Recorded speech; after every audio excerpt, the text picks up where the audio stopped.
आज के एपिसोड में हम बात करने वाले हैं एक ऐसी किताब के बारे में जो आपको दुनिया के एक नए पहलू से रूबरू कराएगी। ये किताब है युवल नोआ हरारी की nexus, a brief history of information networks. जैसे आप सब जानते हैं, हरारी ने अपनी पहली किताबों सेपियंस, होमो डेयस और 21 lessons for the 21st century में दुनिया की काफ़ी गहरी समझ दी थी और उन्होंने हमारे आज के समाज और फ्यूचर के बारे में बहुत कुछ रिवील किया था। नेक्सस उसी सीरीज का अगला पार्ट है। इस किताब में हरारी एक ऐसे कॉन्सेप्ट को एक्सप्लोर करते हैं जो हमारी पूरी ह्यूमन हिस्ट्री को शेप करता आया है, इंफॉर्मेशन नेटवर्क्स, यानी जानकारी के नेटवर्क्स। ये नेटवर्क्स जो कभी कहानियों और डॉक्यूमेंट्स के रूप में थे, आज के टाइम में डिजिटल और एआई नेटवर्क्स बन चुके हैं।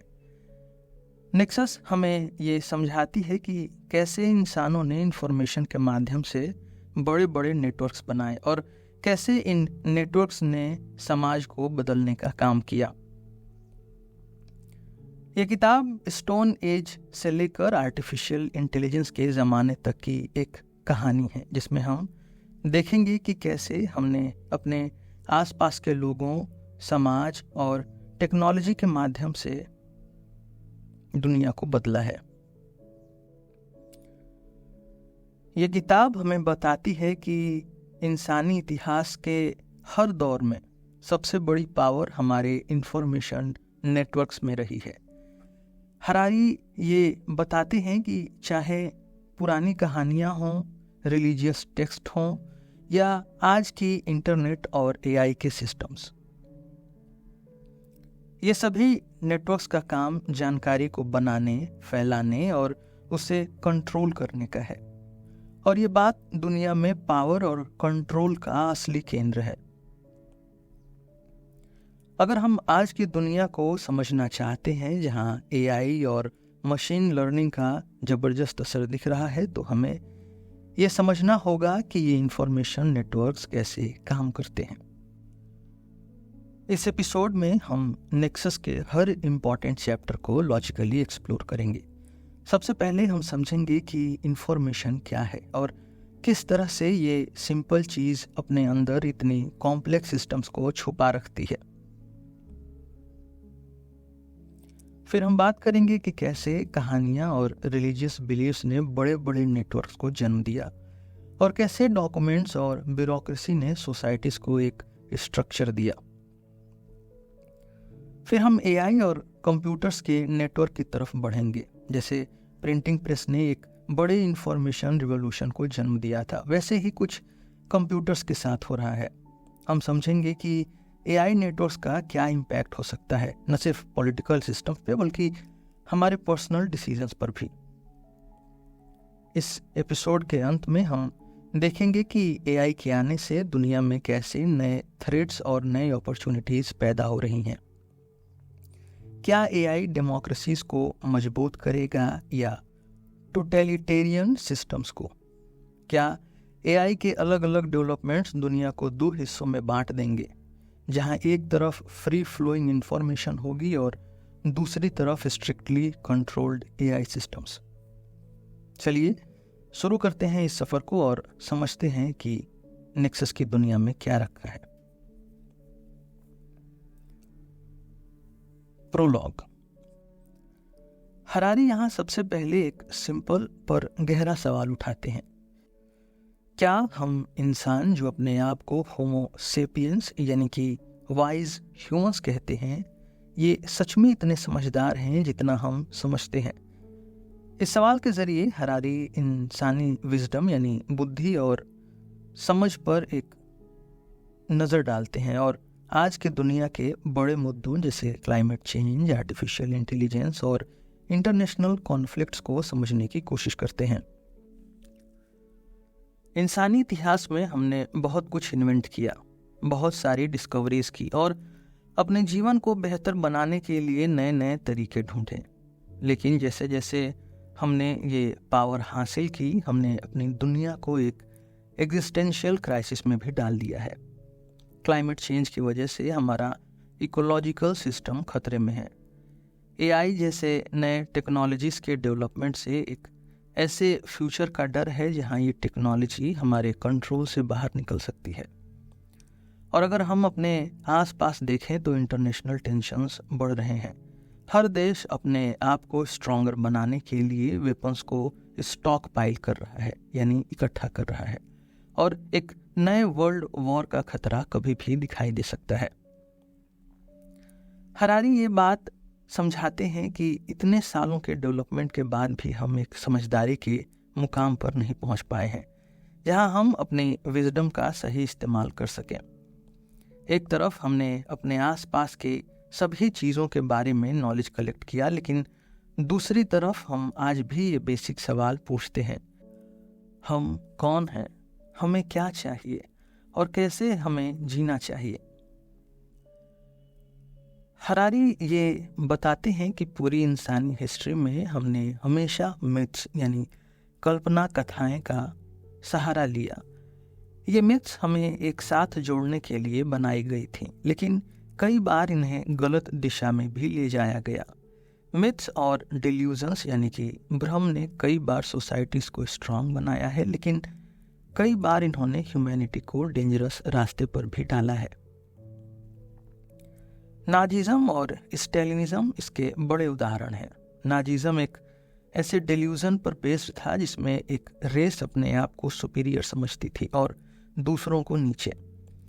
इस डिल्यूजनल नेटवर्क ने इतना पावर गेन कर लिया कि पूरी दुनिया एक वर्ल्ड वॉर के कगार पर आ गई थी। स्टैलिनिज्म भी एक ऐसे नेटवर्क का उदाहरण है जहां इंफॉर्मेशन का गलत इस्तेमाल करके एक टोटलिटेरियन रेजीम यानी कि तानाशाही व्यवस्था बनाई गई जो अपने लोगों को कंट्रोल करने के लिए झूठ और धोखे का इस्तेमाल करती थी।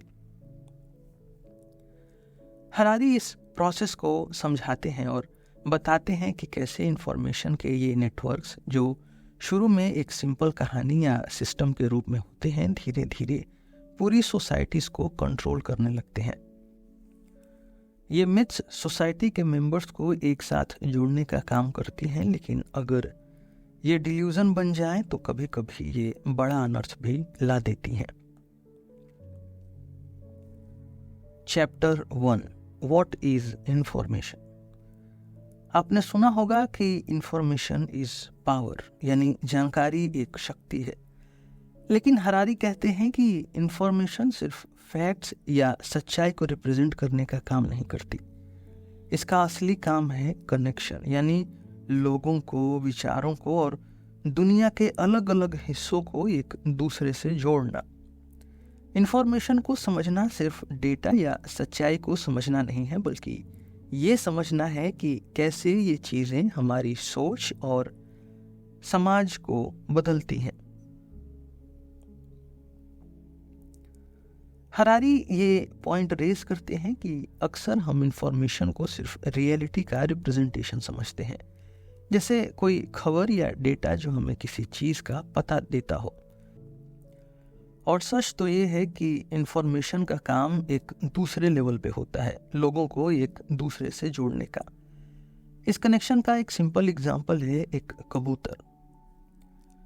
पहले दुनिया में युद्ध के समय पर कबूतर को छोटी छोटी जानकारी लिख के भेजा जाता था। एक छोटी सी पीस ऑफ पेपर जिस पर कुछ शब्दों का लिखा होना एक बटालियन की जान बचा सकता था, क्योंकि वो इंफॉर्मेशन ऐसी थी जो सोल्जर्स को रेस्क्यू ऑपरेशन से जोड़ती थी। इसका मतलब ये है कि एक छोटी सी चीज़ भी जब किसी कॉन्टेक्स्ट में जोड़ी जाती है वो इंफॉर्मेशन बन जाती है। हरारी कहते हैं कि हर चीज़ इंफॉर्मेशन हो सकती है, लेकिन जब वो किसी मकसद के लिए किसी नेटवर्क के हिस्सों को जोड़ती है तब उसका असर दिखाई देने लगता है। हरारी कहते हैं कि इंसानी समाज में मिथ्स और कहानियों का रोल सिर्फ रियलिटी को प्रेजेंट करना नहीं होता, बल्कि ये नए विचारों को जन्म देती हैं, नए कनेक्शंस बनाती हैं और नए सामाजिक स्ट्रक्चर्स को इस्टेब्लिश करती हैं। इसलिए कहानियाँ कभी कभी सच या झूठ से परे होती हैं, लेकिन उनका असर सच होता है। एक मिथ अगर एक कम्युनिटी को साथ लाता है तो उस मिथ का असर उसके सच होने या झूठ होने पर नहीं होता।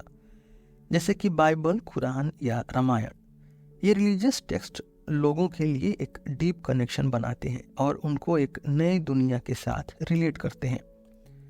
एक और उदाहरण लेते हैं चेर आमी का, एक कैरियर पिजन जो वर्ल्ड वॉर 1 के दौरान एक ट्रैप्ड बटालियन की जिंदगी बचाने का काम किया था।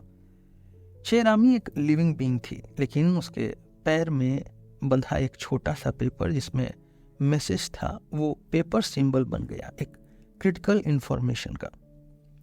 इस मैसेज ने पूरे मिलिट्री ऑपरेशन को रीशेप कर दिया। ये एक उदाहरण है कि सिंबल्स कैसे नए कनेक्शंस और नए रियलिटीज को जन्म देते हैं। पेपर पर लिखे कुछ शब्दों ने लोगों की जान बचाई क्योंकि वो एक इम्पोर्टेंट कनेक्शन बन गया था ग्राउंड ट्रूप्स और कमांड सेंटर के बीच। ह्यूमन हिस्ट्री में कहानियों का रोल एक स्ट्रॉन्ग नेटवर्क बनाने में होता है।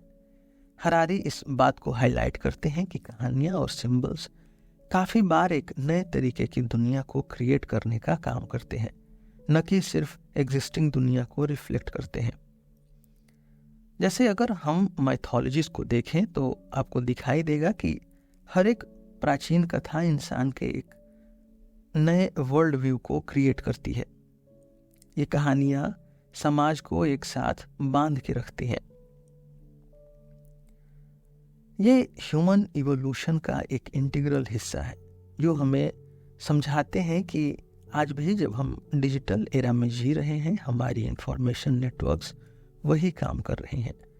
सोशल मीडिया के एल्गोरिदम्स कहानियों को क्यूरेट करते हैं, बनाते हैं ताकि वो आपको इंगेज रखें। ये कहानियाँ सिर्फ न्यूज़ का रिप्रेजेंटेशन नहीं होती, बल्कि वो एक नए तरीके का सोशल रियलिटी बना रही होती हैं, जहाँ लोग एक पर्टिकुलर व्यू पॉइंट के साथ अपनी दुनिया को देखते हैं। इसका सीधा मतलब है कि जब हम इंफॉर्मेशन के बारे में बात करते हैं तो हमें ये समझना पड़ता है कि इंफॉर्मेशन का काम सिर्फ हमें रियलिटी बताना नहीं है, बल्कि हमें नए तरीके से सोचने और समझने का एक जरिया देना भी है। ये बात कई जगह पर फिट होती है, चाहे वो हिस्टोरिकल स्टोरीज हों या मॉडर्न एआई सिस्टम्स जो आपके पर्सनल डेटा के बेसिस पर आपके डिसीजंस को शेप करते हैं। हरारी का ये चैप्टर हमें ये सिखाता है कि इंफॉर्मेशन को सिर्फ एक स्टैटिक रियलिटी के रिफ्लेक्शन के रूप में नहीं देखा जा सकता, बल्कि इंफॉर्मेशन को एक डायनेमिक फोर्स के रूप में समझना चाहिए जो नए कनेक्शंस बनाता है और नए सिस्टम्स को जन्म देता है। Chapter 2, stories, unlimited connections. इंसान हमेशा से कहानियां सुनते और सुनाते आए हैं। कहानियां या स्टोरीज सिर्फ मनोरंजन के लिए नहीं होती, बल्कि ये हमें एक दूसरे से जोड़ने का एक तरीका देती हैं। हरारी कहते हैं कि ह्यूमन कोऑपरेशन का असली फाउंडेशन कहानियों पर ही बेस्ड था। ये वही कहानियां हैं जो सोसाइटीज, नेशंस और इवन कॉरपोरेशंस को एक साथ बांध के रखती हैं, चाहे वो एक मिथ ही क्यों ना हो। कहानियां हमारे समाज और समझ को स्ट्रक्चर देती हैं, और सबसे बड़ी बात यह है कि ये हमें एक शेयर्ड आइडेंटिटी में बांध के रखती हैं। हरारी कहते हैं कि स्टोरीज ह्यूमन कोऑपरेशन का सबसे इम्पोर्टेंट टूल है। अगर आप गौर करें तो देखेंगे कि हर बड़े ह्यूमन नेटवर्क का फाउंडेशन एक शेयर्ड बिलीफ सिस्टम पर होता है। ये शेयर्ड बिलीव्स कैसे बनते हैं? कहानियों के माध्यम से। कहानियाँ वो तरीका है जिनसे हम एक बड़े नेटवर्क का हिस्सा बन पाते हैं। रिलीजन्स इसका सबसे बड़ा एग्जाम्पल है। हर रिलीजन एक कहानी पर बेस्ड होता है, जैसे बाइबल, रामायण या कुरान की कहानियाँ। इन कहानियों के थ्रू लोगों को एक स्पिरिचुअल और मोरल डायरेक्शन मिलता है जो उन्हें एक कम्युनिटी में जोड़ने का काम करता है। भले ही हर रिलीजन के अलग अलग स्टोरीज हैं, लेकिन इन सबका पर्पस वही है, लोगों में एकता और कोऑपरेशन को बढ़ावा देना। इसी तरह से नेशंस भी कहानियों पर ही टिके हुए हैं। हर देश की एक अपनी कहानी होती है जो उस देश के लोगों को एक फीलिंग ऑफ यूनिटी और बिलोंगिंग देती है। अमेरिका का एग्जाम्पल अगर लें तो यहाँ अमेरिकन ड्रीम एक ऐसी कहानी है जो उन्हें इंस्पायर करती है कि वो मेहनत और डेडिकेशन से कुछ भी हासिल कर सकते हैं। ये कहानी एक बड़े नेटवर्क यानी पूरी कंट्री को जोड़ने का काम करती है। इवन कॉरपोरेशंस एक तरह की कहानियां क्रिएट करते हैं। हर बड़े बिजनेस का एक स्टोरी होता है जो उसके विजन, मिशन और वैल्यूज को डिफाइन करता है। जैसे एप्पल का इनोवेशन और क्रिएटिविटी की स्टोरी है। इस कहानी ने दुनिया भर में लोगों के बीच ब्रांड लॉयल्टी बनाई है, जिससे एक ग्लोबल नेटवर्क तैयार होता है। कहानियों का असर सिर्फ एक कम्युनिटी या ग्रुप तक सीमित नहीं होता। ये कहानियां समय और जगह की सीमाओं को पार करके लोगों को जोड़ती हैं। हरारी कहते हैं कि ये कहानियां जियोग्राफिकल और टेम्पोरल बाउंड्रीज के परे जाके एक शेयर्ड आइडेंटिटी क्रिएट करती हैं। अगर आप रिलीजियस स्टोरीज का उदाहरण लें तो देखेंगे कि कैसे एक ही कहानी दुनिया के अलग अलग हिस्सों में लोगों को एक कॉमन थ्रेड में जोड़ती है। जैसे क्रिश्चियनिटी की कहानी दुनिया के कई हिस्सों में लोगों को एक साथ जोड़ती है, चाहे वो किसी भी देश या कॉन्टिनेंट के क्यों न हो।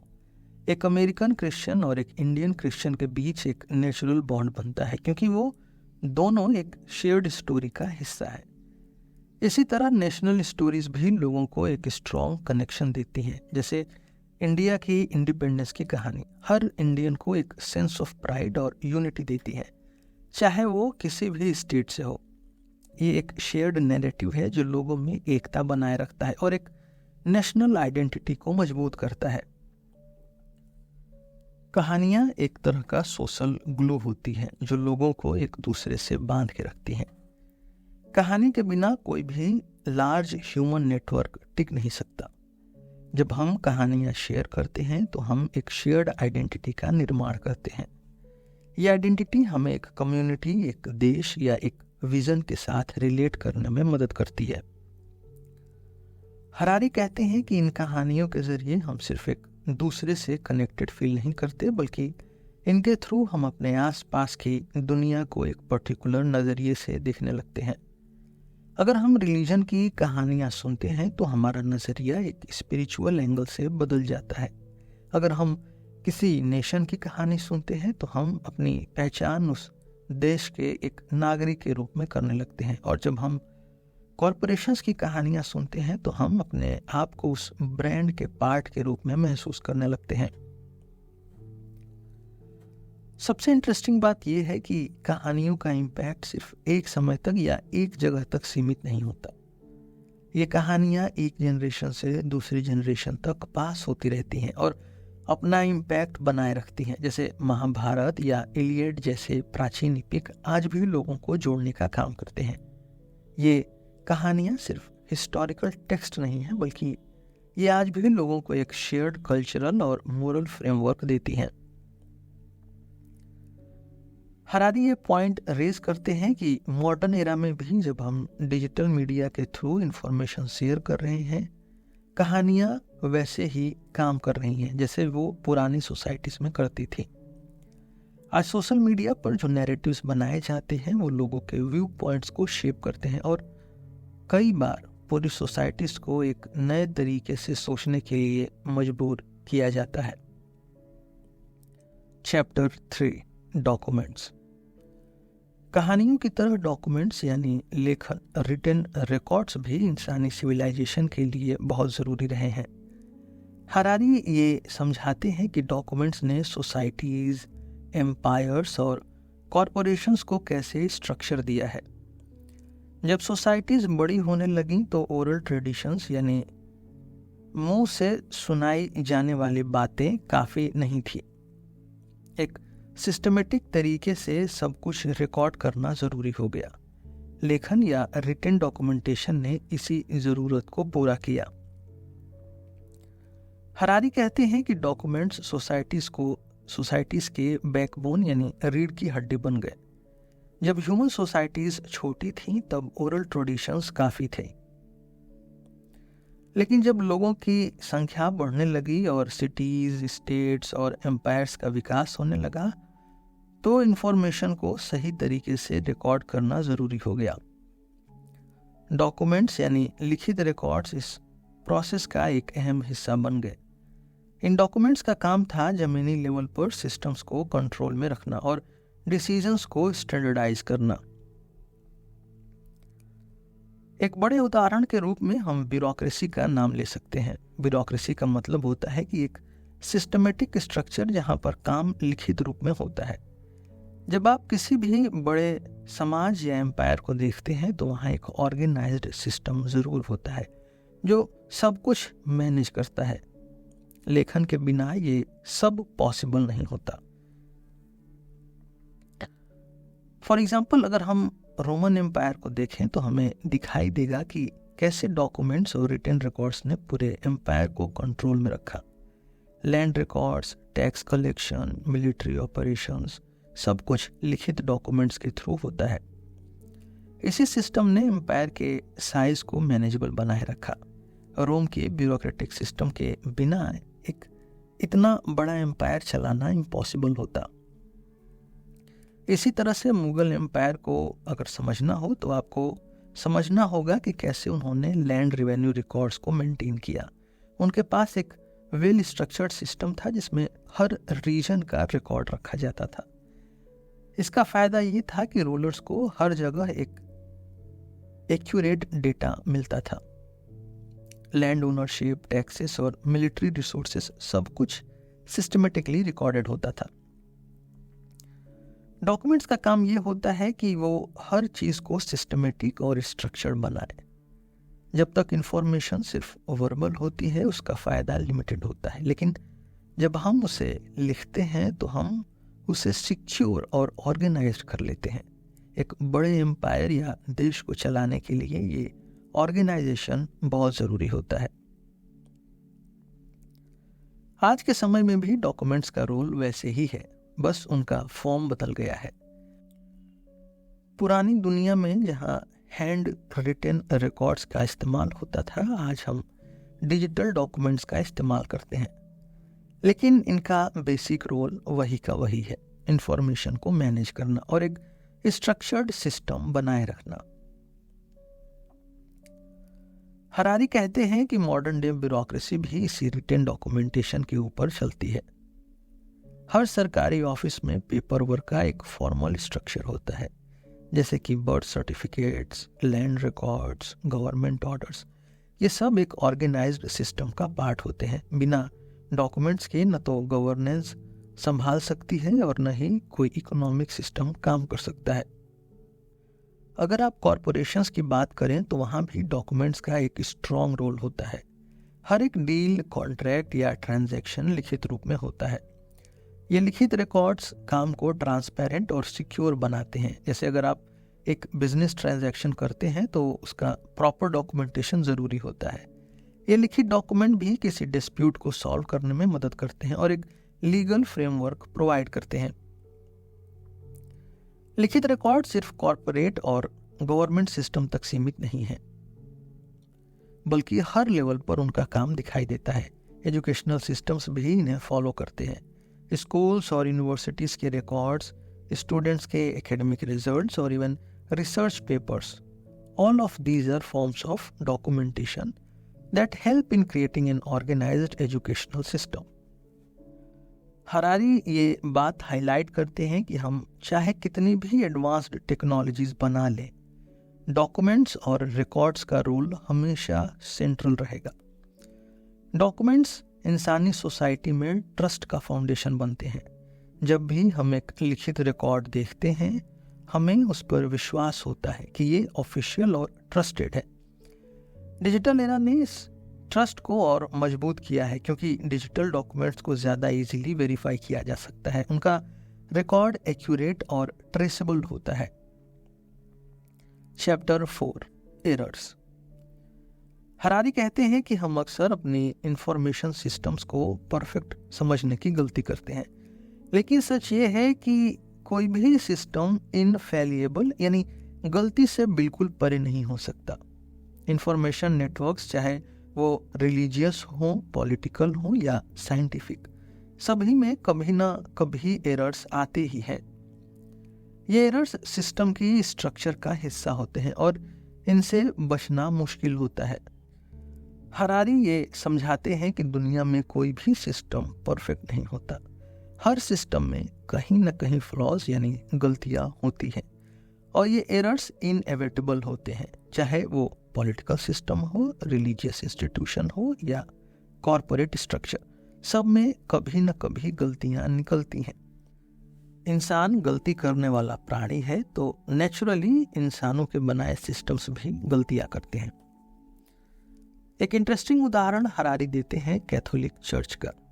ये एक इंस्टीट्यूशन है जो कई हजारों सालों से चली आ रही है और अपने हिस्ट्री में इसने बहुत बड़े बड़े ग्लोबल इन्फ्लुएंस को एंजॉय किया है। लेकिन कैथोलिक चर्च अपने लॉन्ग स्टैंडिंग इन्फ्लुएंस के बावजूद कई सिस्टमेटिक एरर्स से गुजर चुकी है। एक टाइम पर चर्च ने गैलीलियो जैसे साइंटिस्ट को रिजेक्ट किया, जो अर्थ के राउंड होने और सन के आसपास घूमने की थ्योरी को प्रमोट कर रहे थे। उस टाइम के लिए ये एक बड़ी गलती थी, क्योंकि चर्च अपने रिलीजियस नैरेटिव्स के अंदर रखकर दुनिया को समझाने की कोशिश कर रहा था। लेकिन साइंटिफिक प्रोग्रेस के साथ ये साबित हो गया कि चर्च के विचार गलत थे। ये सिर्फ एक एग्जाम्पल है जिसमें एक पावरफुल सिस्टम भी एरर्स को रिकॉग्नाइज नहीं कर पाया और अपने स्ट्रक्चर के चलते फ्लॉड डिसीजंस ले रहा था। इसका मतलब ये नहीं है कि ये सिस्टम्स खत्म हो जाते हैं, बल्कि ये समझना जरूरी है कि हर सिस्टम गलतियों से परे नहीं हो सकता। इंफॉर्मेशन नेटवर्क्स भी इसी रूल को फॉलो करते हैं। चाहे आप जितनी भी प्लानिंग कर लें, एरर्स आएंगी ही। हरारी का एक और इंटरेस्टिंग पॉइंट ये है कि गलतियां सिर्फ अनअवॉइडेबल नहीं होती, बल्कि प्रोग्रेस के लिए ज़रूरी भी होती हैं। गलतियों के बिना सीखना मुश्किल है। अगर सिस्टम्स को इवॉल्व होना है तो उन्हें अपनी फ्लॉज को समझना होगा। जब हम अपनी गलतियों को रिकॉग्नाइज करते हैं, तभी हम अपने सिस्टम्स को सुधारने की प्रोसेस में आगे बढ़ते हैं। Chapter 5 decisions. हरारी कहते हैं कि दुनिया के हर पॉलिटिकल सिस्टम में इंफॉर्मेशन नेटवर्क का एक सेंट्रल रोल होता है, लेकिन ये नेटवर्क्स कैसे काम करते हैं ये सिस्टम के प्रकार पर डिपेंड करता है, टाइप ऑफ सिस्टम पर। डेमोक्रेसी और टोटलिटेरियन रिजीम्स यानी तानाशाही व्यवस्था के बीच का सबसे बड़ा फर्क उनके इंफॉर्मेशन नेटवर्क का होता है। किस तरह से इंफॉर्मेशन फ्लो होती है और उसका कंट्रोल कैसे किया जाता है। डेमोक्रेसी एक ऐसे सिस्टम पर बेस्ड होती है जहां इंफॉर्मेशन का फ्लो फ्री होता है, पब्लिक को एक्सेस होता है गवर्नमेंट के डिसीजंस, पॉलिसीज और प्रोसेसेस का। वहां ट्रांसपेरेंसी होती है और सिटीजन्स अपने लीडर्स से सवाल पूछ सकते हैं। ये open exchange of information democracy का एक फाउंडेशन होता है। जैसे एक तालाब में पानी फ्रीली घूमता रहता है, वैसे ही डेमोक्रेसीज में इंफॉर्मेशन फ्रीली सर्कुलेट करती है। डेमोक्रेटिक कंट्रीज में न्यूज़ मीडिया, सोशल मीडिया और इंडिपेंडेंट ऑर्गेनाइजेशंस सब फ्रीली बिना किसी दबाव के काम करती हैं और गवर्नमेंट को अकाउंटेबिलिटी के लिए पुश करती हैं। फ्रीडम ऑफ स्पीच और फ्रीडम ऑफ द प्रेस जैसे राइट्स डेमोक्रेसीज को फंक्शनल बनाते हैं। हरारी कहते हैं कि डेमोक्रेसीज इसलिए ज़्यादा रोबस्ट होती हैं क्योंकि वहाँ एक नेचुरल फीडबैक लूप होता है। पब्लिक का डिससेटिस्फेक्शन अगर बढ़ने लगता है तो गवर्नमेंट को उसका जवाब देना पड़ता है। अगर लीडर्स फेल करते हैं तो अगले इलेक्शन में वो पावर से बाहर हो सकते हैं। ये फीडबैक मैकेनिज्म डेमोक्रेसी को सेल्फ करेक्टिंग बनाता है। इसके कंट्रास्ट में टोटलिटेरियन रिजीम्स में इंफॉर्मेशन का कंट्रोल पूरा का पूरा सरकार के हाथ में होता है। इंफॉर्मेशन का फ्लो फ्री नहीं होता, बल्कि हर एक जानकारी को कंट्रोल करके फिल्टर किया जाता है। सेंसरशिप और प्रोपेगेंडा टोटलिटेरियन सिस्टम्स के कोर टूल्स होते हैं। पब्लिक को जो इंफॉर्मेशन मिलती है वो सरकार के कंट्रोल में होती है और पब्लिक के पास सही या गलत को जज करने के लिए कुछ नहीं होता। एक फेमस एग्जाम्पल लेते हैं नाजी जर्मनी का। हिटलर की रेजिम ने अपनी आइडियोलॉजी को प्रमोट करने के लिए मीडिया को कंट्रोल किया और हर जगह प्रोपेगेंडा फैलाया। जो भी इंफॉर्मेशन सरकार के खिलाफ थी उसे या तो सप्रेस कर दिया गया या डिस्टॉर्ट कर दिया गया। ऐसे सिस्टम्स में पब्लिक को लगता है कि उनके पास जो इंफॉर्मेशन है वो सही है, लेकिन वो एक्चुअल रियलिटी से दूर होती है। इंफॉर्मेशन नेटवर्क्स यहाँ एक क्लोज्ड लूप बन जाते हैं जिसमें सरकार अपने नैरेटिव्स को ही सर्कुलेट करती रहती है। हरारी कहते हैं कि पास्ट डेमोक्रेसीज और टोटलिटेरियन रिजीम से हम कुछ इंपॉर्टेंट लेसन्स सीख सकते हैं। पहला लेसन ये है कि ट्रांसपेरेंसी और अकाउंटेबिलिटी किसी भी पॉलिटिकल सिस्टम के लिए ज़रूरी होती है। जब तक इंफॉर्मेशन फ्रीली सर्कुलेट करती है, पब्लिक इन्फॉर्म्ड होती है और सिस्टम सेल्फ करेक्टिंग होता है। हरारी ये भी हाईलाइट करते हैं कि डेमोक्रेसीज का फेल होना अक्सर तब होता है जब वहाँ इंफॉर्मेशन का फ्लो रुक जाता है। जब गवर्नमेंट अपनी अकाउंटेबिलिटी से बचने के लिए इंफॉर्मेशन को हाइड करती है तब सिस्टम में फ्लॉज बढ़ने लगते हैं। जैसे एंशियंट एथेंस की डेमोक्रेसी कोलैप्स हुई थी जब वहाँ इंटरनल करप्शन और वॉर के वजह से ट्रांसपेरेंसी खत्म होने लगी थी। टोटलिटेरियन सिस्टम्स से दूसरा लेसन ये मिलता है कि इंफॉर्मेशन कंट्रोल एक शॉर्ट टर्म सोल्यूशन होता है, लेकिन लॉन्ग टर्म में ये रिजीम्स अपने इंटरनल कॉन्ट्रडिक्शन से खत्म हो जाती हैं।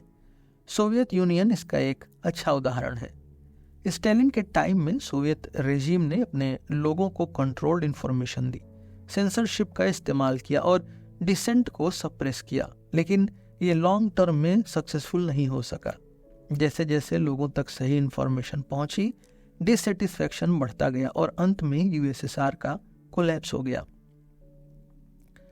एक और इम्पॉर्टेंट लेसन जो हम इन सिस्टम्स से सीख सकते हैं वो है कि पब्लिक ट्रस्ट बिल्ड करना हर सिस्टम के लिए ज़रूरी होता है। डेमोक्रेसीज पब्लिक ट्रस्ट को ट्रांसपेरेंसी और फ्री इंफॉर्मेशन एक्सचेंज के थ्रू बनाती हैं, जबकि टोटलिटेरियन सिस्टम्स इस ट्रस्ट को मैनिपुलेट करते हैं। लेकिन जब पब्लिक को लगता है कि उनके पास सही इंफॉर्मेशन नहीं है तो उनका ट्रस्ट सिस्टम से हटने लगता है। ये कोलैप्स का स्टार्टिंग पॉइंट होता है। हरारी ये भी समझाते हैं कि एआई और मशीन लर्निंग एल्गोरिदम्स भी इन दोनों सिस्टम्स के बीच की लड़ाई में एक बड़ा रोल प्ले कर रहे हैं। डेमोक्रेसीज एआई का यूज़ इंफॉर्मेशन का फ्री फ्लो और पब्लिक फीडबैक को इन्हेंस करने के लिए कर रही हैं, जबकि टोटलिटेरियन रेजिम्स एआई का यूज़ सर्वेलांस और सेंसरशिप के लिए कर रहे हैं। चीन का सोशल क्रेडिट सिस्टम एक उदाहरण है जहां एआई और इंफॉर्मेशन कंट्रोल का इस्तेमाल करके पब्लिक बिहेवियर को मैनिपुलेट किया जा रहा है। Chapter 6 the new members. Digital revolution ने हमारे इंफॉर्मेशन नेटवर्क्स को पूरी तरह से बदल दिया है। हरारी ये बताते हैं कि कंप्यूटर्स और एआई ने जो असर डाला है वो ट्रेडिशनल मीडिया जैसा नहीं है। प्रिंटिंग प्रेस की वजह से जो इंफॉर्मेशन रिवॉल्यूशन आई थी उसका असर लिमिटेड था, लेकिन कंप्यूटर्स और एआई ने एक ऐसे युग को जन्म दिया है जहां इंफॉर्मेशन सिर्फ सर्कुलेट नहीं होती बल्कि उसे कंट्रोल और मैनिपुलेट भी किया जा सकता है। हरारी कहते हैं कि जब प्रिंटिंग प्रेस का इन्वेंशन हुआ था तब वो अपने टाइम का एक बड़ा ब्रेक थ्रू था। प्रिंटिंग प्रेस ने इंफॉर्मेशन को लोगों तक पहुंचाने का तरीका बदल दिया था। उससे पहले इंफॉर्मेशन लिमिटेड थी और एक्सेस सिर्फ कुछ व्यक्तियों तक होता था। प्रिंटिंग प्रेस ने इस मोनोपोली को तोड़ दिया। अब हर कोई बुक्स और पैम्पलेट्स को एक्सेस कर सकता था। जैसे जैसे प्रिंटिंग प्रेस का विकास हुआ, इंफॉर्मेशन का फ्लो ज़्यादा इंक्लूसिव और डेमोक्रेटिक होता गया, लेकिन एक लिमिट थी। प्रिंटिंग प्रेस सिर्फ एक टूल था जिससे इंफॉर्मेशन प्रोड्यूस होती थी, उसका कंट्रोल नहीं था। इसके कॉन्ट्रास्ट में कंप्यूटर्स और इंटरनेट ने इंफॉर्मेशन को सिर्फ एक्सेसिबल ही नहीं बनाया बल्कि उसका कंट्रोल और जनरेशन भी अपने हाथ में ले लिया। डिजिटल रिवॉल्यूशन का सबसे बड़ा फर्क ये है कि अब इंफॉर्मेशन स्टैटिक नहीं रही।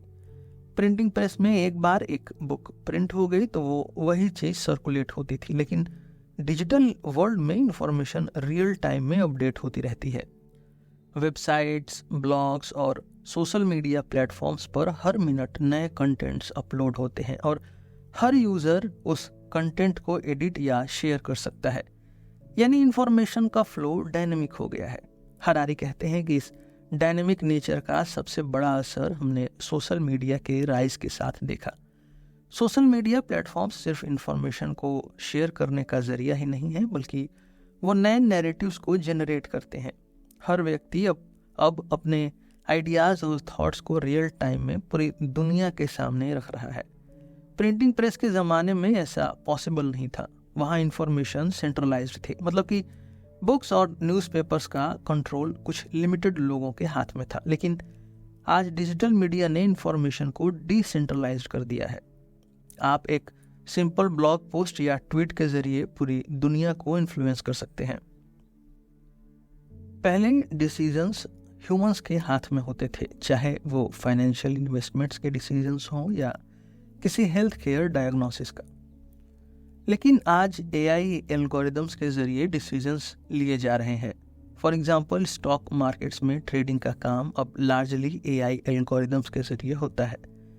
ये एल्गोरिदम्स इतने पावरफुल होते हैं कि वो रियल टाइम में बड़े फाइनेंशियल ट्रांजैक्शंस को मॉनिटर करते हैं, एनालाइज करते हैं और उसी के बेसिस पर डिसीजंस लेते हैं। ह्यूमन इंटरवेंशन यहाँ मिनिमम हो गई है। एआई की डिसीजन मेकिंग प्रोसेस का सबसे बड़ा इम्पैक्ट हमने सोशल मीडिया और एडवर्टाइजिंग में देखा। आज जो एड्स आप देखते हैं वो एआई एल्गोरिदम्स के जरिए आपको टारगेट करके दिखाए जाते हैं। ये एल्गोरिदम्स आपके बिहेवियर, ब्राउजिंग हिस्ट्री और इंटरैक्शंस को एनालाइज करते हैं और उसके बेसिस पर प्रेडिक्ट करते हैं कि आपको किस प्रोडक्ट या सर्विस में इंटरेस्ट हो सकता है। ऐसे में एआई इंफॉर्मेशन को सिर्फ सर्कुलेट नहीं कर रहा, बल्कि उसे कंट्रोल भी कर रहा है। हरारी ये भी बताते हैं कि एआई का डिसीजन मेकिंग रूल सिर्फ कमर्शियल सेक्टर्स तक सीमित नहीं है। आज गवर्नमेंट पॉलिसीज में भी एआई का यूज़ किया जा रहा है। चीन का सोशल क्रेडिट सिस्टम इसका एक अच्छा एग्जाम्पल है। यहाँ एआई एल्गोरिदम्स सिटीजन्स के बिहेवियर को मॉनिटर करते हैं, उनके financial records, social media activities और पब्लिक बिहेवियर को एनालाइज करते हैं और उसके बेसिस पर उनका सोशल क्रेडिट स्कोर बनता है। ये स्कोर फिर गवर्नमेंट पॉलिसीज़ को इन्फ्लुएंस करता है, जैसे लोन्स के लिए अप्रूवल, ट्रैवल परमिशंस और जॉब्स। एआई का ये रोल काफ़ी कंट्रोवर्शियल है क्योंकि इसे सर्विलांस स्टेट का डर बढ़ गया है। अब एआई इतनी बड़ी डिसीजंस लेने लगते हैं तो पब्लिक के पास अपनी प्राइवेसी या फ्रीडम को प्रोटेक्ट करने का स्कोप कम हो जाता है। हरारी कहते हैं कि ये एक ऐसा पॉइंट है जहां हमें एआई का इस्तेमाल सोच समझकर करना चाहिए। जहां एक तरफ एआई ने हमें इंफॉर्मेशन के मैनेजमेंट में एफिशिएंसी दी है, वहीं दूसरी तरफ इससे डिसीजन मेकिंग का सेंट्रलाइज्ड कंट्रोल का खतरा भी है।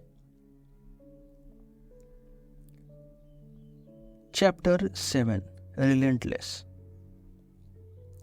आज हम एक ऐसे युग में जी रहे हैं जहां इंफॉर्मेशन कभी रुकती नहीं है। हरारी इस चैप्टर में ये पॉइंट आउट करते हैं कि पुराने समय के सिस्टम्स ह्यूमन लिमिटेशंस के अकॉर्डिंग ऑपरेट करते थे। दिन में काम होता था और रात को आराम। लेकिन आज के डिजिटल नेटवर्क्स जो एआई से पावर्ड हैं कभी भी बंद नहीं होते। ये नेटवर्क्स 24/7 काम करते हैं। इंफॉर्मेशन कॉन्टिन्यूसली प्रोसेस होती है और इनका असर हर वक्त दिखाई देता है, यानी एक राउंड द क्लॉक नेटवर्क जो कभी भी स्लो या ऑफ नहीं होता। पहले ज़माने में इंफॉर्मेशन डिसमिनेशन एक लिमिटेड प्रोसेस थी, जैसे न्यूज़पेपर्स एक स्पेसिफिक टाइम पर पब्लिश होते थे, टीवी न्यूज़ एक पर्टिकुलर स्केड्यूल पर आती थी और रेडियो ब्रॉडकास्ट भी एक फिक्स्ड टाइम टेबल के मुताबिक होते थे। यानी इंफॉर्मेशन एक लीनियर साइकिल में फ्लो करती थी, इसमें ब्रेक्स या गैप्स थे। लेकिन आज ये साइकिल टोटली नॉन स्टॉप है। इंफॉर्मेशन का फ्लो दिन हो या रात लगातार चलता रहता है।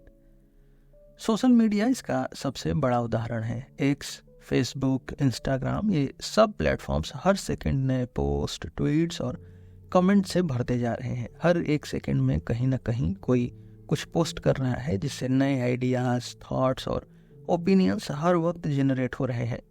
ये एक 24/7 इंफॉर्मेशन स्ट्रीम है जो कभी रुकी नहीं, और इस प्रोसेस का एक इम्पॉर्टेंट पार्ट है एल्गोरिदम्स का काम करना।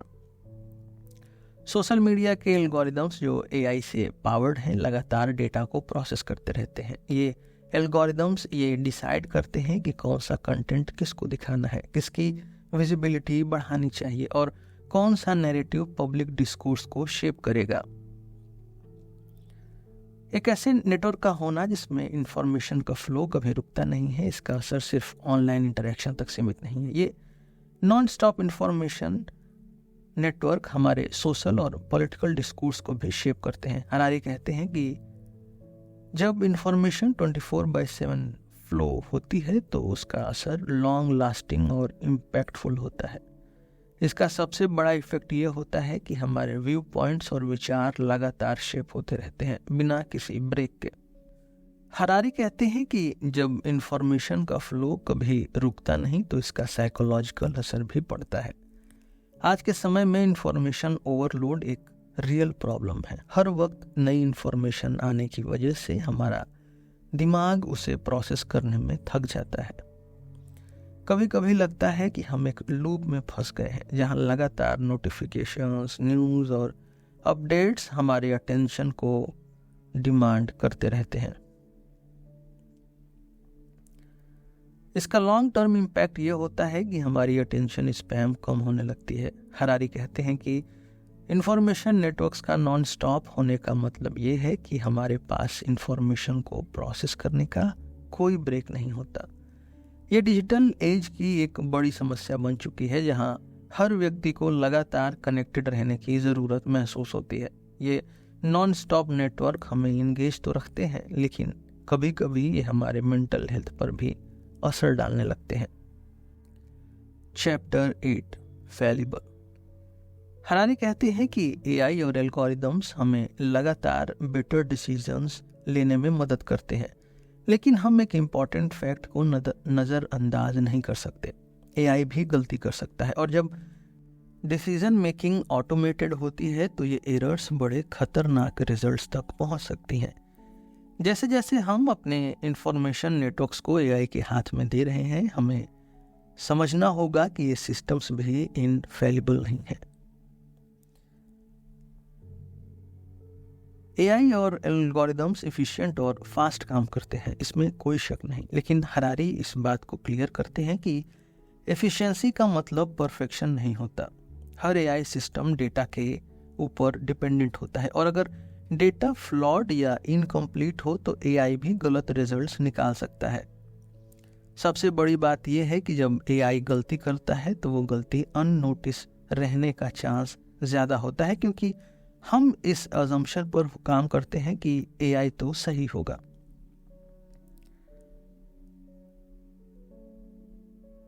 एक उदाहरण लोन अप्रूवल सिस्टम्स का ले सकते हैं। आज के टाइम में बैंक्स और फाइनेंशियल इंस्टीट्यूशंस एआई के एल्गोरिदम्स का इस्तेमाल करते हैं लोन एप्लीकेशंस को रिव्यू करने के लिए। एआई एप्लीकेंट के फाइनेंशियल हिस्ट्री, क्रेडिट स्कोर और अदर पैरामीटर्स को एनालाइज करता है और उसके बेसिस पर लोन अप्रूव या रिजेक्ट करता है। ये काफ़ी एफिशिएंट लगता है, लेकिन अगर एआई के सिस्टम में कोई डेटा बायस या फ्लॉ हो तो वो गलतियां कर सकता है। हो सकता है कि कोई ऐसे व्यक्ति का लोन रिजेक्ट हो जाए जिसके पास रीपेमेंट की कैपेसिटी हो, लेकिन सिस्टम उसके बारे में गलत अजम्पशन लगा रहा हो। एआई एरर के पीछे कई रीजंस होते हैं। पहला और सबसे कॉमन रीजन होता है बायस्ड डेटा। एआई सिस्टम्स को ट्रेन करने के लिए हमेशा पास्ट डेटा का यूज़ होता है। अगर पास्ट डेटा फ्लॉड या बायस्ड हो तो एआई भी वही बायस इनहेरिट कर लेता है। जैसे अगर किसी कंपनी के हायरिंग रिकॉर्ड्स में पास्ट में डाइवर्सिटी का ध्यान नहीं रखा गया था और वहाँ एक पर्टिकुलर कम्युनिटी के लोगों को कम हायर किया गया था, तो एआई रिक्रूटमेंट सिस्टम भी वैसा ही बायस्ड डिसीजंस देंगे, चाहे आज की पॉलिसीज डाइवर्सिटी को सपोर्ट करती हों। दूसरा रीज़न होता है इनकम्प्लीट डेटा। हर एआई मॉडल को एक्यूरेट डिसीजन लेने के लिए कॉम्प्रिहेंसिव डेटा चाहिए होता है। अगर किसी कैंडिडेट या एप्लीकेंट के बारे में डेटा इनकम्प्लीट हो तो एआई एक्यूरेट रिजल्ट नहीं निकाल पाता। जैसे कि अगर किसी एप्लीकेंट की क्रेडिट हिस्ट्री एक्यूरेट रिकॉर्ड नहीं की गई तो एआई उसे रिस्की एप्लीकेंट मान सकता है, भले ही वो फाइनेंशियल स्टेबिलिटी रखता हो। तीसरा फैक्टर होता है कॉन्टेक्चुअल अंडरस्टैंडिंग का एब्सेंस। एआई सिस्टम्स के पास कॉन्टेक्स्ट समझने की एबिलिटी नहीं होती, वो सिर्फ नंबर्स और पैटर्न्स के बेसिस पर काम करते हैं। लेकिन ह्यूमन डिसीजन मेकिंग में कई बार कॉन्टेक्स्ट को समझना ज़रूरी होता है। जैसे कि अगर किसी व्यक्ति का पास्ट में एक फाइनेंशियल डिफ़ॉल्ट हो गया हो तो उसके रीजंस समझना ज़रूरी है। शायद उस वक्त कोई मेडिकल इमरजेंसी थी या बिजनेस कोलैप्स हो गया था। एआई के लिए ये सब चीज़ें एक फैक्टर नहीं होती और वो बिना कॉन्टेक्स्ट के डिसीजन ले लेता है। हरारी कहते हैं कि क्रिमिनल जस्टिस सिस्टम में एआई एरर्स का इम्पैक्ट और ज़्यादा खतरनाक होता है। जब एक इंसान को अनफेयरली प्रिजन में डाल दिया जाता है या उससे ज़्यादा स्ट्रिक्ट पनिशमेंट मिलती है तो उसका जीवन उस एक गलती से बेकार हो सकता है। और जब ये गलती एक ऑटोमेटेड सिस्टम ने की हो तो उस गलती को अपील या रेक्टिफाई करने का स्कोप भी कम हो जाता है। इससे पब्लिक ट्रस्ट खत्म होती है और जस्टिस सिस्टम में इनइक्वालिटी बढ़ जाती है। एआई एरर्स को कम करने के लिए हरारी कुछ सॉल्यूशंस को सजेस्ट करते हैं। सबसे पहला जरूरी है कि ह्यूमन ओवरसाइट का होना। एआई सिस्टम्स को बिल्कुल ऑटोनोमस बनाने के बजाय उनके डिसीजंस को ह्यूमन एक्सपर्ट्स के थ्रू वैलिडेट करना चाहिए। जैसे रिक्रूटमेंट या लीगल डिसीजन के केसेस में ह्यूमन इन्वॉल्वमेंट ये इंश्योर करता है कि कोई मेजर गलती न हो। दूसरा सॉल्यूशन है रेगुलर ऑडिट्स और चेक्स का। हर एआई सिस्टम को ट्रेन करते वक्त और डिप्लॉय करने के बाद उसकी परफॉर्मेंस को रिव्यू करना ज़रूरी है। अगर किसी एआई सिस्टम में बायस या एरर डिटेक्ट हो तो उसे फिक्स करने का प्रोसेस होना चाहिए। तीसरा इंपॉर्टेंट स्टेप है ट्रांसपेरेंसी। एआई एल्गोरिदम्स का काम कैसे हो रहा है ये पब्लिक और स्टेक होल्डर्स के लिए ट्रांसपेरेंट होना चाहिए। कई बार एआई सिस्टम्स का इंटरनल काम कैसे होता है ये समझना मुश्किल होता है, लेकिन ट्रांसपेरेंसी से उनके वर्किंग्स को ट्रैक करना पॉसिबल होता है। अगर कोई एरर होती है तो उसे ट्रेस करने का एक प्रॉपर सिस्टम भी होना चाहिए। Chapter 9 democracies. हरारी ये चैप्टर इस इम्पोर्टेंट सवाल से शुरू करते हैं कि क्या आज के ज़माने में हमारी डेमोक्रेसीज अब भी मीनिंगफुल कन्वर्सेशंस रख पा रही हैं। जहां एक तरफ एआई और डिजिटल प्लेटफॉर्म्स ने कम्युनिकेशन को एक्सेसिबल और इजी बना दिया है, वहीं दूसरी तरफ इन्हीं टेक्नोलॉजीज ने पब्लिक ओपिनियन को शेप करना और मैनिपुलेट करना भी आसान कर दिया है। हरारी का ये कंसर्न है कि अगर एआई और डिसइंफॉर्मेशन के जरिए पब्लिक डिस्कोर्स को कंट्रोल किया जाने लगा तो डेमोक्रेसीज अपने कोर प्रिंसिपल्स को कैसे प्रोटेक्ट करेंगी। डेमोक्रेसीज का फाउंडेशन पब्लिक ओपिनियन और ओपन कन्वर्सेशंस पर बेस्ड होता है। हर एक सिटीजन का ओपिनियन उसके वोट के रूप में रिफ्लेक्ट होता है और ये सब कुछ तभी पॉसिबल है जब पब्लिक को अनबायस्ड और एक्यूरेट इंफॉर्मेशन मिले। लेकिन आज के डिजिटल युग में एआई एल्गोरिदम्स ने ये सिस्टम चेंज कर दिया है। सोशल मीडिया प्लेटफॉर्म्स जो डेमोक्रेसी का एक इम्पॉर्टेंट टूल बन गए हैं, लार्जली एआई ड्रिवन है। हर एक यूजर को पर्सनलाइज्ड कंटेंट दिखाया जाता है जो उसके प्रेफरेंसेस और बिहेवियर के हिसाब से टेलर किया जाता है। ये एआई एल्गोरिदम्स सिर्फ आपके पास्ट बिहेवियर को एनालाइज नहीं करते बल्कि वो आपके फ्यूचर चॉइसेस को भी इन्फ्लुएंस करते हैं। इसका मतलब ये है कि आप जो कंटेंट देखते हैं वो आपको इंगेज रखने के लिए बनाया गया होता है, क्यूरेटेड होता है। लेकिन ये प्रोसेस कभी कभी आपको बायस्ड या पार्शियल इंफॉर्मेशन तक सीमित कर सकती है। हरारी ये एक्सप्लेन करते हैं कि एआई का इन्फ्लुएंस डेमोक्रेसी के लिए कैसे प्रॉब्लमेटिक हो सकता है। जब एआई एल्गोरिदम्स पॉलिटिकल इंफॉर्मेशन या न्यूज़ क्यूरेट करते हैं तो वो यूज़र के बायसेस को रीइंफोर्स करने का काम करते हैं। एक बबल क्रिएट हो जाता है जिसमें आप सिर्फ वही इंफॉर्मेशन देखते हैं जो आपकी सोच के मुताबिक हो, अकॉर्डिंग टू योर थिंकिंग। यह फेनोमेनन इको चैम्बर्स के रूप में जानी जाती है। इको चैम्बर्स का मतलब है कि आप सिर्फ वही ओपिनियंस सुनते हैं जो आपके विचार से मैच करते हैं, भले ही आप गलत हो, और आप अपोजिंग व्यूज को इग्नोर करने लगते हैं।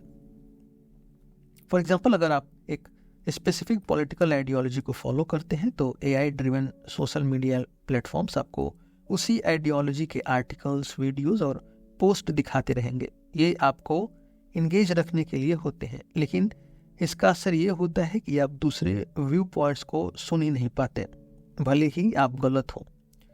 इससे डेमोक्रेसी का कोर प्रिंसिपल जो मीनिंगफुल डायलॉग और डाइवर्स ओपिनियंस के ऊपर बेस्ड होता है वो कमज़ोर हो जाता है। अगर एआई इस तरह से पब्लिक ओपिनियन को शेप कर रहे हैं तो डेमोक्रेटिक सोसाइटीज़ अपने डिस्कशंस को हेल्दी और ओपन नहीं रख पाएंगी। एक तरफ लोग अपने बायसेस में फंस जाते हैं और दूसरी तरफ कन्वर्सेशंस पोलराइज्ड हो जाती हैं। पोलराइजेशन का मतलब ये होता है कि एक कंसेंसस या समझ बन ही नहीं पाती, क्योंकि लोग सिर्फ अपने विचार सुन रहे होते हैं, दूसरे को इग्नोर कर रहे होते हैं। एआई और सोशल मीडिया एल्गोरिदम्स के अलावा एक और बड़ी प्रॉब्लम जो आज के समय में डेमोक्रेसीज को खतरे में डाल रही है वो है disinformation campaigns. Disinformation का मतलब होता है झूठ या गलत इन्फॉर्मेशन का इंटेंशनली फैलाना ताकि पब्लिक ओपिनियन को मैनिपुलेट किया जा सके। इस प्रॉब्लम को डिजिटल एरा ने और बढ़ा दिया है। अब एक मिस इन्फॉर्मेशन या प्रोपेगेंडा पोस्ट वायरल होने में कुछ ही सेकंड्स लगते हैं। हरारी इस बात पर फोकस करते हैं कि डिसइंफॉर्मेशन कैंपेन्स का सबसे ज़्यादा असर इलेक्शंस पर होता है। आज के टाइम में इलेक्शंस के दौरान फेक न्यूज़, मिसलीडिंग पोस्ट और डिस्टॉर्टेड फैक्ट्स का इस्तेमाल किया जाता है ताकि वोटर्स के डिसीजंस को इन्फ्लुएंस किया जा सके। जो एआई सिस्टम्स न्यूज़ और कंटेंट क्यूरेट करते हैं यानी बनाते हैं, वो कभी कभी डिसइंफॉर्मेशन को रिकॉग्नाइज नहीं कर पाती और उसे आगे बढ़ा देते हैं। हरारी ये पॉइंट आउट करते हैं कि अगर डेमोक्रेसीज को अपने वैल्यूज़ को प्रोटेक्ट करना है तो उन्हें एआई और डिसइंफॉर्मेशन के अगेंस्ट प्रोएक्टिव स्टेप्स लेने पड़ेंगे। सबसे पहला सोल्यूशन है ट्रांसपेरेंसी का होना। जो एआई एल्गोरिदम्स पब्लिक ओपिनियन को शेप कर रहे हैं उनके प्रोसेसेस को ट्रांसपेरेंट होना चाहिए। सोशल मीडिया कंपनीज को अपने एल्गोरिदम्स के वर्किंग के बारे में पब्लिक और रेगुलेटरी बॉडीज को इन्फॉर्म्ड रखना चाहिए। अगर पब्लिक को ये पता होगा कि कैसे उनकी इंफॉर्मेशन क्यूरेटेड हो रही है, इकट्ठा हो रही है, तो वो ज़्यादा इन्फॉर्म्ड डिसीजंस ले पाएंगे। दूसरा सोल्यूशन है फैक्ट चेकिंग और डिसइंफॉर्मेशन डिटेक्शन टूल्स का यूज़ करना। जैसे जैसे डिसइंफॉर्मेशन का रिस्क बढ़ रहा है वैसे वैसे फैक्ट चेकिंग ऑर्गेनाइजेशंस का रोल इम्पॉर्टेंट हो गया है। तीसरा और इम्पॉर्टेंट सोल्यूशन है डिजिटल लिटरेसी को बढ़ावा देना। पब्लिक को ये समझना होगा कि ऑनलाइन जो भी इंफॉर्मेशन उन्हें मिल रही है वो एक्यूरेट हो, ये ज़रूरी नहीं है। पब्लिक को सीखना होगा कि कैसे इंफॉर्मेशन को वेरीफाई किया जाए, सोर्सेस को चेक किया जाए और डिसइंफॉर्मेशन से बचने के तरीके क्या हैं।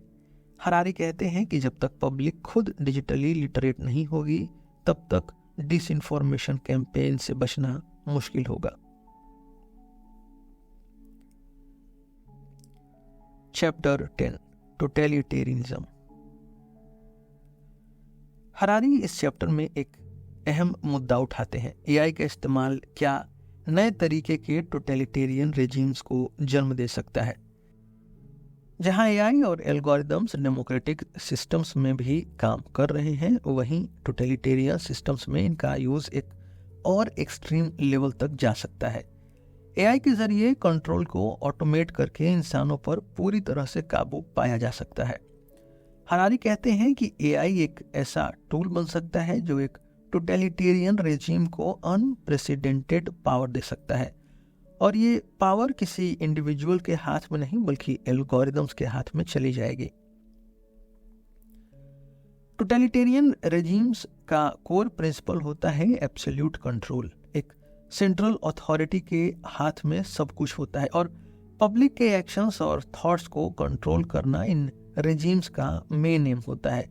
जब एआई जैसे पावरफुल टूल्स टोटलिटेरियन सिस्टम्स के हाथ में आते हैं तो ये कंट्रोल का सिस्टम और ज़्यादा पावरफुल हो जाता है। हरारी कहते हैं कि एआई से कंट्रोल को ऑटोमेट करना अब पॉसिबल हो गया है।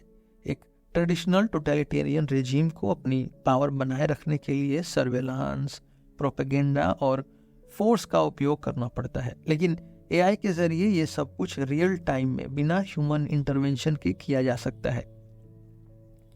इसका मतलब ये है कि जो कंट्रोल सिस्टम्स पहले मैन्युअली ऑपरेट किए जाते थे वो अब एआई ड्रिवन हो सकते हैं। एक पावरफुल एग्जांपल चीन के सोशल क्रेडिट सिस्टम का है। ये सिस्टम सिटीजन्स के एक्शंस, बिहेवियर और फाइनेंशियल हिस्ट्री को ट्रैक करता है और उनके लिए एक क्रेडिट स्कोर जनरेट करता है। इस स्कोर के बेसिस पर लोगों को अलग अलग बेनिफिट्स या पनिशमेंट्स मिलती हैं। जैसे अगर आपका सोशल क्रेडिट स्कोर हाई है तो आपको लोन्स या ट्रैवल अप्रूवल्स आसानी से मिल जाते हैं, लेकिन अगर आपका स्कोर लो है तो आपको रिस्ट्रिक्शंस फेस करनी पड़ती हैं, जिसमें ट्रैवल बैन्स या हायर इंटरेस्ट रेट्स शामिल हो सकते हैं। हरारी कहते हैं कि फेशियल रिकॉग्निशन टेक्नोलॉजी और बायोमेट्रिक डेटा कलेक्शन जैसे टूल्स अब लगातार लोगों के एक्शंस को मॉनिटर कर रहे हैं। जैसे आप एक मॉल में जा रहे हैं, एक AI driven facial recognition camera आपको ट्रैक कर रहा है। ये सिर्फ आपके लोकेशन को ट्रैक नहीं करता, बल्कि ये आपकी आइडेंटिटी को लिंक करके आपके पास्ट बिहेवियर का भी एनालिसिस कर सकता है।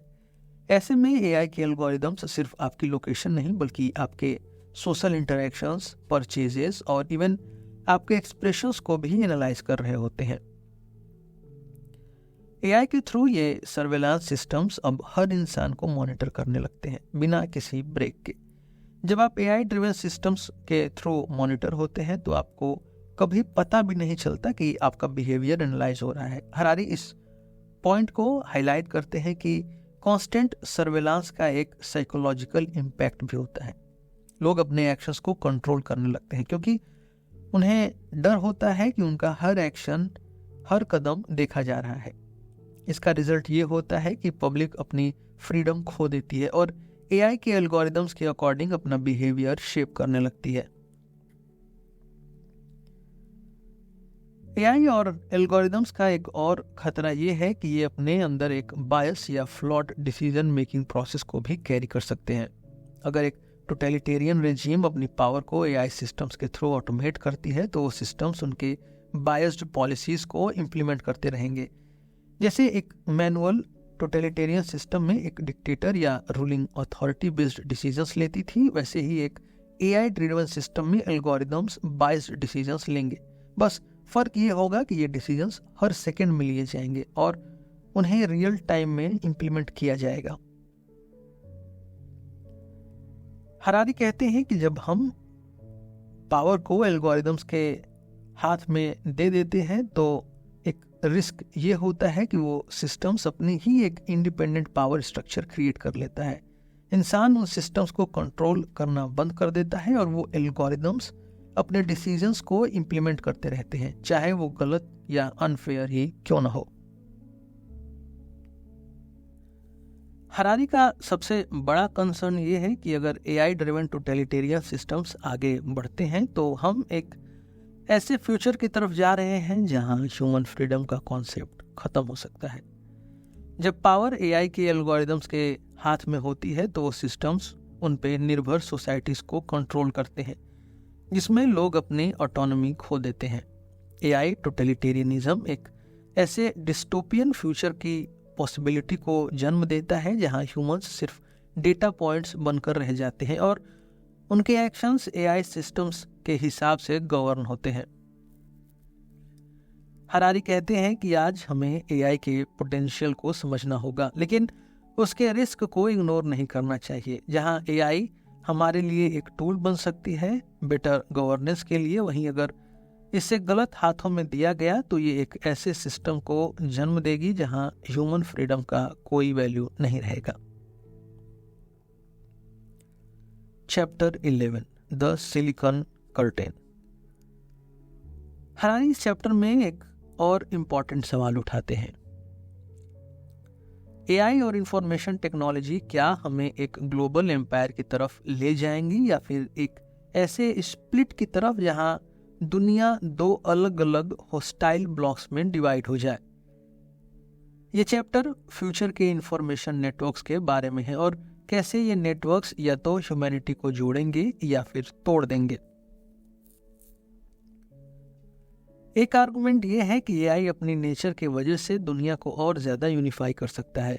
इंफॉर्मेशन टेक्नोलॉजीज ने ऑलरेडी बॉर्डर्स को ओवरकम कर दिया है और आज हम ऐसे तरीके से कम्युनिकेट करते हैं जो कुछ डिकेड्स पहले सोचना मुश्किल था। हरारी कहते हैं कि जैसे रेलवेज, टेलीग्राफ्स और इंटरनेट ने लोगों और नेशंस को पास्ट में कनेक्ट किया था, वैसे ही एआई भी ये ट्रेंड आगे बढ़ा सकता है, एक ऐसा ग्लोबल एम्पायर बना के जहां टेक्नोलॉजी और इंफॉर्मेशन फ्रीली शेयर्ड हो। हरारी एक और खतरा ये भी हाईलाइट करते हैं कि सिलिकॉन कर्टेन, जिसमें एआई और इंफॉर्मेशन टेक्नोलॉजीज दुनिया को डिवाइड कर सकती हैं, इस फ्रेगमेंटेशन के दो बड़े रूप हो सकते हैं। पहला एक जियोपॉलिटिकल शिफ्ट, जैसे कोल्ड वॉर के टाइम पर आयरन कर्टेन था, वैसे ही अब एक ऐसा टाइम आ सकता है जहां दुनिया के अलग अलग रीजन्स अपने अलग अलग कॉम्पीटिंग एआई सिस्टम्स में ऑपरेट करें। जैसे चीन, यूनाइटेड स्टेट्स और यूरोपियन यूनियन अपने अपने एआई स्टैंडर्ड्स डेवलप कर रहे हैं। ये एआई इकोसिस्टम्स इतने आइसोलेटेड हो सकते हैं कि इनका आपस में कोलैबोरेशन मुश्किल हो जाए और एआई के जरिए एक नया कंपटीशन शुरू हो जाए। दूसरा रूप एक और भी ज्यादा डेंजरस हो सकता है, इंसान और एआई के बीच का एक डिवीजन। हरारी कहते हैं कि अगर एआई सिस्टम्स इतने पावरफुल हो गए कि उन्होंने पॉलिटिकल, सोशल और इकोनॉमिक स्ट्रक्चर्स को पूरी तरह से रीशेप कर दिया, तो ह्यूमंस के पास ऑटोनॉमी नहीं बचेगी। एआई सिर्फ एक टूल नहीं होगा जो हमें मदद करेगा, बल्कि एआई खुद एक ओवरलॉर्ड बन जाएगा जो इंसानों को कंट्रोल करेगा। एआई के जरिए कंट्रोल का सिस्टम और भी स्ट्रिक्ट हो सकता है। हरारी चीन के सोशल क्रेडिट सिस्टम का उदाहरण फिर देते हैं, जो एक पहला प्रोटोटाइप है एआई के इस्तेमाल का लोगों के बिहेवियर को मॉनिटर और रेगुलेट करने के लिए। चीन का यह सिस्टम सिटीजन्स के डेली एक्शंस को ट्रैक करता है और उन्हें एक स्कोर असाइन करता है। आपका स्कोर जितना ज़्यादा, उतने ज़्यादा आपको बेनिफिट्स मिलते हैं, जैसे लोन्स, ट्रैवल अप्रूवल्स, etc। अगर आपका स्कोर लो है तो रिस्ट्रिक्शंस लग जाती हैं। हरारी ये डर दिखाते हैं कि ये सिस्टम फ्यूचर में और इवॉल्व होकर पूरी तरह से ऑटोमेटेड कंट्रोल सिस्टम बन सकते हैं। इसमें ह्यूमन इंटरवेंशन की ज़रूरत नहीं होगी और एआई एल्गोरिदम्स ही आपके हर एक्शन को एनालिसिस करेंगे, आपका स्कोर डिसाइड करेंगे और रियल टाइम में आपके रिवॉर्ड्स या पनिशमेंट्स को इम्प्लीमेंट करेंगे। हरारी इस चैप्टर के अंत में ये पूछते हैं कि क्या अब भी वक्त है कि हम एक ग्लोबल स्प्लिट को रोकें। उनका ये कहना है कि फ्यूचर अभी डिसाइडेड नहीं है। एआई और इंफॉर्मेशन टेक्नोलॉजीज को हम अभी भी ऐसे शेप कर सकते हैं जो यूनिटी और ग्लोबल कोऑपरेशन को बढ़ावा दे, न कि डिवाइड को। इसका मतलब ये है कि दुनिया के लीडर्स, टेक जायंट्स और आम लोगों के हाथ में अब ये जिम्मेदारी है। अगर global standards, transparent AI systems और रेगुलेशंस बनाए जाएं जो इंडिविजुअल फ्रीडम को प्रोटेक्ट करते हुए ग्लोबल कोलैबोरेशन को प्रमोट करें, तो हो सकता है हम एक यूनिफाइड ग्लोबल एम्पायर बनाने में सफल हो जाए। लेकिन अगर राइवलरी, आइसोलेशन और अनचेक्ड पावर के रास्ते पर हम बढ़ते हैं तो एक सिलिकॉन कर्टेन बन सकता है और एआई हमें जोड़ने के बजाय डिवाइड करने का काम करेगा। आज के इस पॉडकास्ट में हमने एक लंबी और गहरी यात्रा की, माइथोलॉजी से लेकर एआई ड्रिवन इंफॉर्मेशन नेटवर्क्स तक की।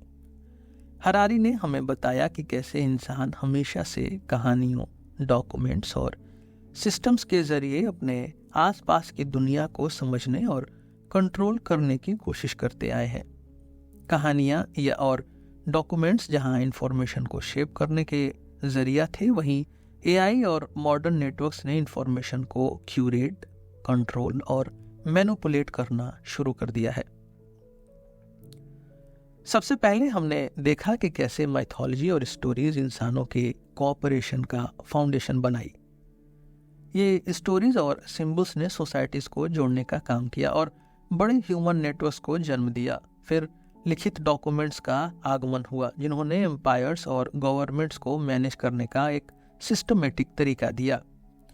ब्यूरोक्रेसी और डॉक्यूमेंटेशन के जरिए लार्ज स्केल सिस्टम्स को स्ट्रक्चर मिला।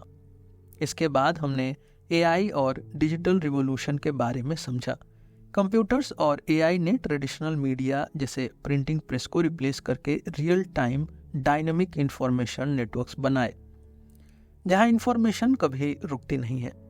एआई ने डिसीजन मेकिंग का एक नया सिस्टम इंट्रोड्यूस किया, जहां एल्गोरिदम्स अब ह्यूमन इंटरवेंशन के बिना बड़े डिसीजंस ले रहे हैं, चाहे वो लोन अप्रूवल्स हो या सोशल मीडिया फीड्स क्यूरेट करना हो।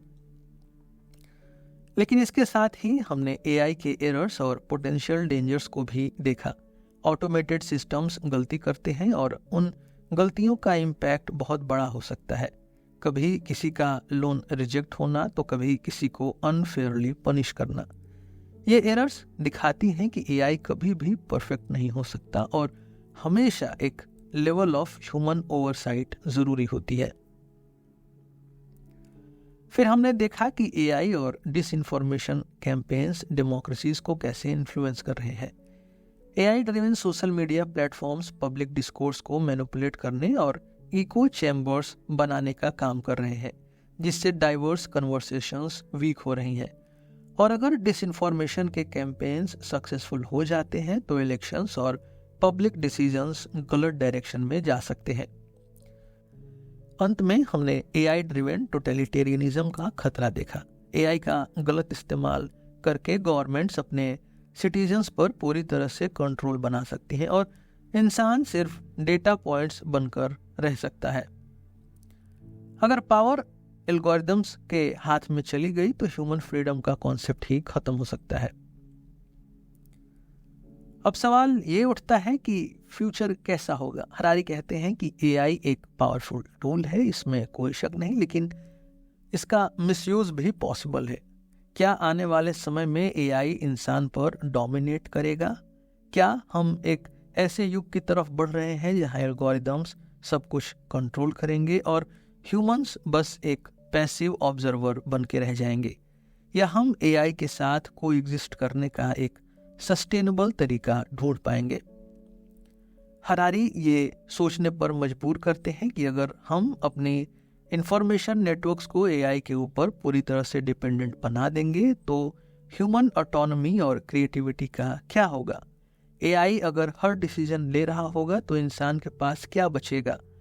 इस सवाल का जवाब फिलहाल अनक्लियर है, लेकिन एक बात तो पक्की है, एआई को समझना, कंट्रोल करना और उसका सही तरीके से उपयोग करना हमारे लिए सबसे बड़ा चैलेंज होगा।